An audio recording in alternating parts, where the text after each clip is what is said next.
اعوذ باللہ من الشیطان الرجیم، بسم اللہ الرحمن الرحیم۔ اردو ادب میں آج کا جو ہمارا ٹاپک ہے وہ خاکہ نگار فرحت اللہ بیگ ہے۔ ولادت یعنی پیدائش فرحت اللہ بیگ کی 1883 عیسوی اور وفات سن 1947 عیسوی۔ مرزا فرحت اللہ بیگ دہلی میں پیدا ہوئے۔ انہوں نے BA تک تعلیم دہلی میں حاصل کی۔ مولوی نذیر احمد سے عربی پڑھی اور ان کے عزیز شاگرد رہے، یعنی پیارے شاگرد، نذیر احمد کے پیارے شاگرد رہے۔ پہلے حیدرآباد دکن میں محکمہ تعلیم میں ملازمت اختیار کی، پھر عدلیہ نے ان کی خدمات حاصل کر لی اور جج کے عہدے تک ترقی پائی، یعنی جسٹس، چیف جسٹس یا جج بن گئے، وہ عہدے یعنی گریڈ تک جج بن گئے۔ مرزا فرحت اللہ بیگ اردو کے صاحب طرز انشا پرداز یعنی نثر نگار اور شگفتہ نگار ادیب ہے۔ سرکاری ملازمت اور مصروف زندگی کے باوجود وہ علمی اور ادبی سرگرمیوں کے لیے وقت نکالتے تھے۔ ان کی وجہ شہرت ان کے مزاحیہ مضامین ہے۔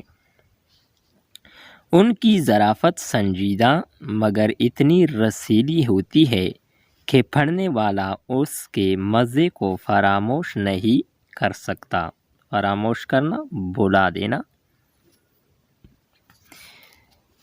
ان کی تحریروں سے ان کی زندہ دلی یعنی خوش مزاجی جھلکتی ہے۔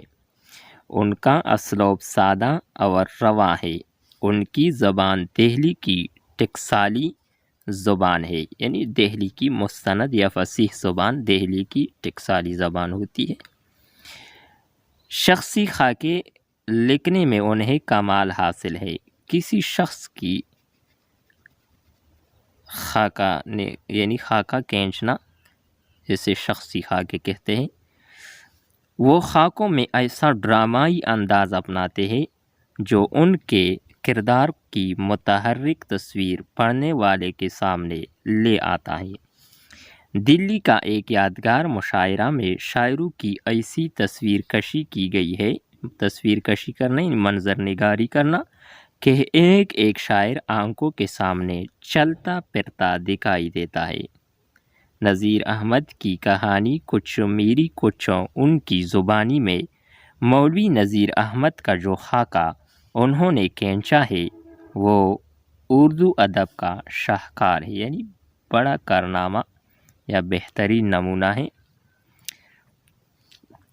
ان کا بڑا کارنامہ یہ ہے کہ ان کے مضامین سے پرانی تہذیب کے ان پہلوؤں پر نظر پڑتی ہے جن تک رسائی کسی دوسری طرح ممکن نہ تھی۔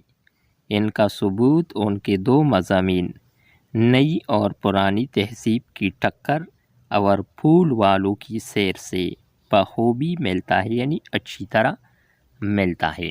یہ تھی ہماری آج کی ویڈیو فرحت اللہ بیگ کے حوالے سے۔ نیکسٹ ویڈیو کے ساتھ دوبارہ ملتے ہیں۔ خدا حافظ۔